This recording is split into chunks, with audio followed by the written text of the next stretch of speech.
I think the biggest reason why people give is because they want to be part of something, something they believe in. If they have passion for the arts, that's where they want to give. If they believe in what we're doing here at Eckerd College, I think that's why they want to support us and give to Eckerd College. Some it might be because they're alumni, they played a sport or they were the science department, had a favorite professor, but they believe in what we're doing. They want to be part of it. They want to be part of change and growth. So I think that's the underlying thing, is that, if someone believes in something and has passion for it, I think they'll give. And that's what we're trying to do. We're trying to engage people in either, whether it's an older alumni, and we're trying to get them back connected to the college, or whether it's someone in the community, a local business owner that doesn't know much about Eckerd College, and they learn about what we're doing here, and they say, well, I want to be part of that. I think that we can help here. So I think it's having a place in their heart or a passion for it. You get them engaged. And getting them engaged could be visiting to campus. They could be part of a lecture group on campus. They could give for the first time to the college and see that it goes to a scholarship for a student, or a student on campus that they get to meet the student later. So I think again, what we're doing at Eckerd and what we've been doing for 60-something years is building a product that people think is good, and it's a product that people can get behind and feel like we're doing the things the right way. But the easiest way, the first thing is to make a donation, any donation. We try to talk to our seniors as they graduate. What can you give back? Can you give $20 next year? $50? What is comfortable that you can give? And I think everybody can make some kind of donation like that. But there's so many things that we talk to our alumni about. We talk about internships. In the summertime, we talk about mentorships, about being a mentor with a student on campus that maybe is pursuing the same field that they're in. Networking, just talking to our students or student athletes about what's next, connecting them with the right people. So it's not just monetarily, but I think that's an easy way when you engage somebody that they can, and again, which came first, the chicken or the egg? I think when you engage them and they see these different things and they see how great our students are and what we're trying to do here, I think it's easy for them to become monetary then, for them to help and say, oh, how can I support the travel abroad program? How can I support the athletic department? How can I support the minority scholarships that we're trying to build? Those type of things. I hate to use cliches, but the strength in numbers, right? So if we think about how many alumni let's talk about athletics for a second. How many alumni there were in athletics? Thousands, right?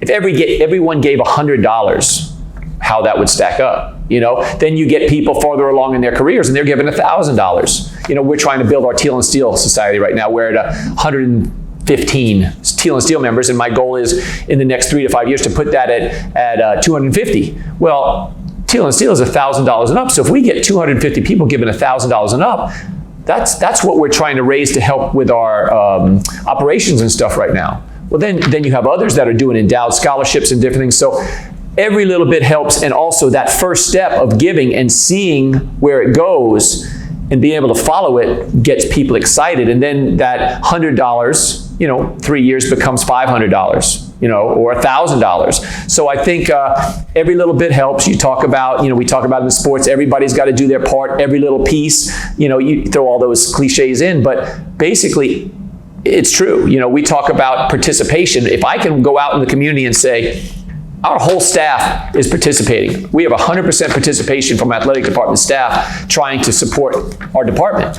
We'd love you to be part of that. And you just kind of build on it that way. But there's so many other things too that you can do to support. When alumni go on our Facebook page and like us, when they make comments and they come out to see a game when we're playing in Orlando or we're playing in Washington, D.C. or wherever the teams are playing. Those are other ways that you can support us, that might not show up monetarily, but it makes a big difference. When a student athlete is at a game and all of a sudden there's 5 alumni from 10 years ago, that's a different feeling. You know what I mean?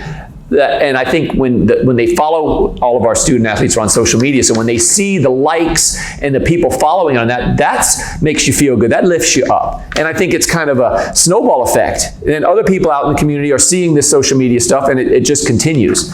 And like I said, once people get engaged, I think then they become more comfortable, and then monetarily things take off as well.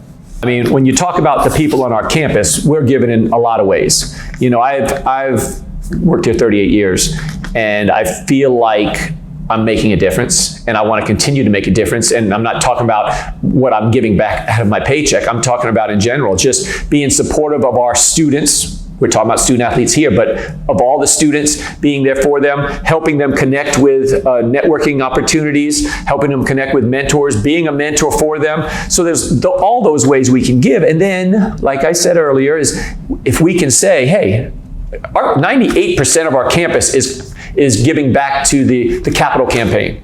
Well, that's just something, when you're going out and you're talking to people in the community, that's a big number. All schools don't have that kind of number. So when you say something like that, then they're saying, wow, that's big support from their staff. Why is that? And people start looking into that, and they see what a special place we have. And then it, again, snowballs again. So I think there's lots of ways we can give as the faculty and staff on campus. Is, obviously you can be part of the drive that we have for our capital campaign that we'll finish up at the end of this month, but you can also be part of the networking community, which our professors do a great job of, our coaches do a great job of connecting our students with people, whether it's for grad school or whether it's in the workplace. So I think there's all those little things that I think people forget.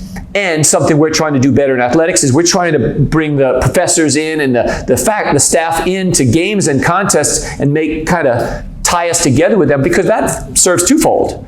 You got the athletes that are looking at this and like, wow, my professor just came and watched me play.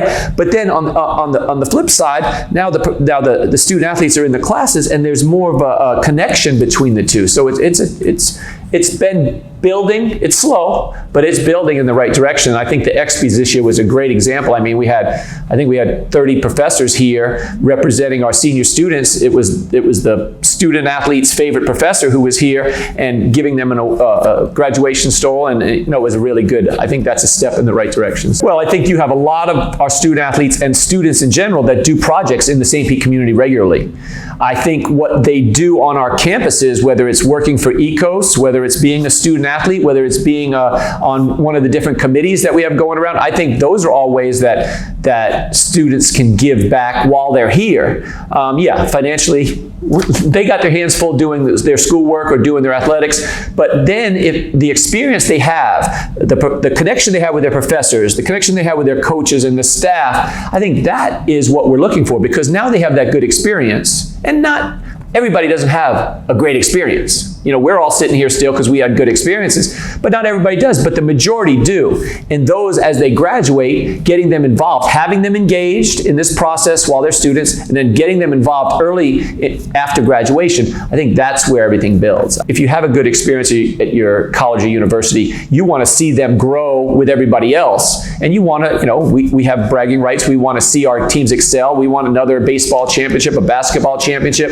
sailing, whatever it might be. So we want to make sure that our alumni are given back, and I think they all want to as well, because they're proud. We're all proud of where we came from. We know it's a beautiful location. We know it's great academics. We know we've had great athletic success here recently, and our student athletes have great academic success as well. So I think everybody's proud of that, and we want to continue to build on it. I can talk about me personally, is the feeling, when we don't talk about money for a second, but when I saw the kids graduate every year, that's the good feeling you got. You watched them come in as a 17, 18-year-old, and you see them leaving as a 22-year-old, graduating, and how much they've grown personally, how much they've grown academically, emotionally, and that's a great feeling. So someone giving, what will they see? They'll see our college grow, and anybody who's been watching our school for a while, I mean, they can see where we've come from. Talking to a friend of mine earlier, he talked about we're not that old of a school. So you can look at our history and you can see where it started with the first presidents, in athletics, Jim Harley. So basically, I'm one of the driving forces that I had coaching and now being an athletics director is to continue what they've built. So what the former athletic directors and coaches have built, we're standing on their shoulders, and they've raised us up to here. Now it's our job to raise it up to the next level. So I would think somebody who's giving can look at where we've been shoot, I have pictures of the college when it was sand and just 3 buildings. So we can see where it's been, and we can see where it is now with the new art building, the new science building, the renovations happening in here, all the renovations to the dorms, and we're saying, wow. You know, people come back every day. I see it on a regular basis, but people come back every day and I can't believe this place. I can't believe what they've done. So I think that's a way they're going to feel good about it too. So every dollar that comes in, whether it's a $100 donor, $1,000 donor, they have to believe that my money made a difference here.